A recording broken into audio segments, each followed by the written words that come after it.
सांपों को हमारे देश में दैवीय जीव के रूप में पूजा जाता है।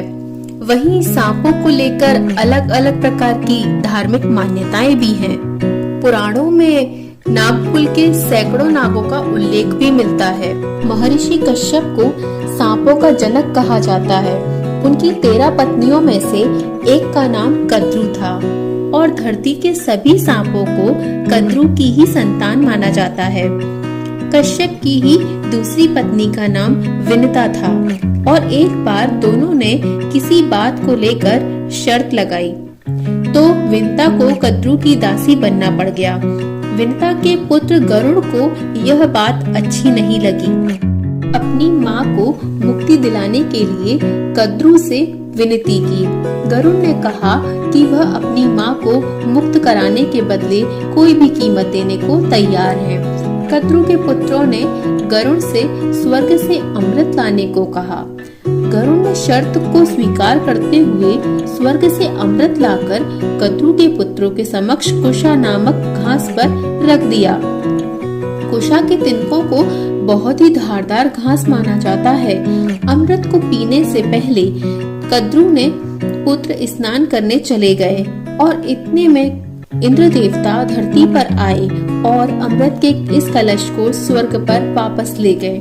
अमर होने के लालच में कद्रू के पुत्रों को लगा कि अमृत का कुछ हिस्सा तो घास पर जरूर गिरा होगा। यह सोचकर वे घास को चाटने लगे। ऐसा करते ही कुश की धार से उनकी जीभ कटकर 2 हिस्सों में बट गई। तभी से यह माना जाता है कि सांप की जीभ के 2 टुकड़े हो गए हैं। क्या आप जानते हैं दोस्तों, कद्रू के 8 पुत्र थे, जिसमें 8 पुत्रों के नाम अनंत अर्थात शेष, वासुकी, तक्षक, कक्रोटक, पद्म, महापद्म, शंख, कुलिक थे। इसके अलावा धृतराष्ट्र और कालिया नाग भी चर्चित हैं। मैं आपको हर नाग के विषय में बताना चाहूंगी कि ये नाग कब और किस प्रकार से प्रसिद्ध हुए। शेषनाग भगवान विष्णु के सेवक शेषनाग के सहस्त्र फन पर धरती टिकी हुई है।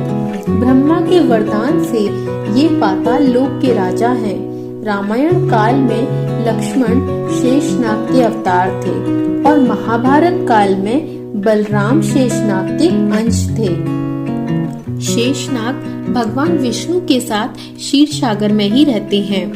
मान्यताओं के अनुसार शेष ने अपने पश्चात वासुकी और वासुकी ने अपने पश्चात तक्षक नागों को राजा बनाया। वह सारे ग्रहों को अपनी कुंडली पर धरे हुए हैं। वासुकी भगवान शिव के सेवक वासुकी हैं। समुद्र मंथन के दौरान मंद्रांचल पर्वत को ही मथनी तथा वासुकी को रस्सी बनाया था। त्रिपुरदाह के समय वे शिव के धनुष की डोर बने थे। महाभारत काल में उन्होंने विष से भीम को भी बचाया था। ऐसा माना जाता है कि शिवलिंग की पूजा अर्चना करने का प्रचलन भी नाग जाति के लोगों ने ही आरंभ किया था।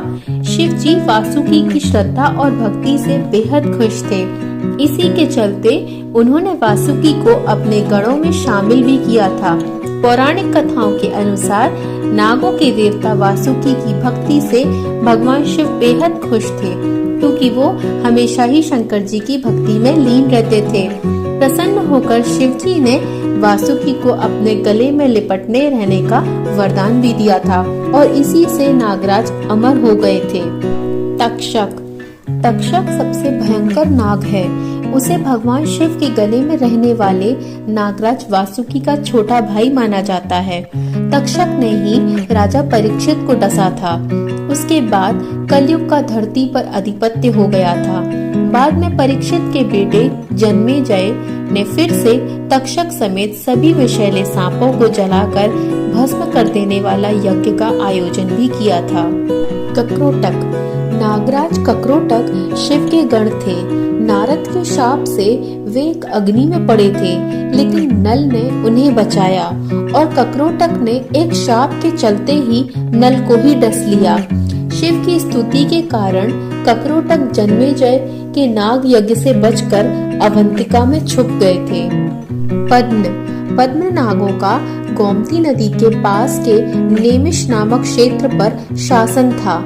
बाद में ये मणिपुर में बस गए थे। असम के नागवंशी इन्हीं के वंशज हैं। महापद्म विष्णु पुराण में सर्प के विभिन्न कुलों में महापद्म का नाम भी आया है। पद्म और महापद्म नाग कुल में विशेष प्रीति थी। शंख नागों के 8 मुख्य कुलों में से एक है। शंख नागों पर धारियां होती हैं। यह जाति अन्य नाग जातियों की अपेक्षा अधिक बुद्धिमानी मानी जाती है। कुलिक नाग जाति नागों में ब्राह्मण कुल की मानी जाती है, जिसमें अनंत भी आते हैं। ये अन्य नागों की भांति कश्यप ऋषि के पुत्र थे, लेकिन इनका संबंध सीधे ब्रह्मा जी से भी माना जाता है। धृतराष्ट्र नाग वासुकी के पुत्र धृतराष्ट्र के पास संजीवनी मणि थी। जब अर्जुन पुत्र बब्रुवन ने अर्जुन का वध किया था, तब अर्जुन को जिंदा करने के लिए बब्रुवाहन ने धृतराष्ट्र से युद्ध करके वह मणि हासिल की थी। इस मणि के उपयोग से अर्जुन को पुनर्जीवन हुआ था। कालिया नाग यमुना नदी में निवास करता था। उसके जहर से यमुना नदी का पानी भी जहरीला हो गया था। श्री कृष्ण ने जब यह देखा तो उस कालिया नाग के साथ भयंकर युद्ध किया। युद्ध में पराजित कालिया नाग को यमुना नदी छोड़कर जाना पड़ा था। तो दोस्तों, सांपों का इतिहास जानकर आपको कैसा लगा, प्लीज कमेंट बॉक्स में मुझे जरूर बताइएगा और मेरे वीडियो को लाइक भी कीजिएगा। और अगर आपने अभी तक मेरे चैनल को सब्सक्राइब नहीं किया है तो प्लीज इसे सब्सक्राइब जरूर कर लीजिएगा, ताकि आपको हर अपडेट मिलता रहे।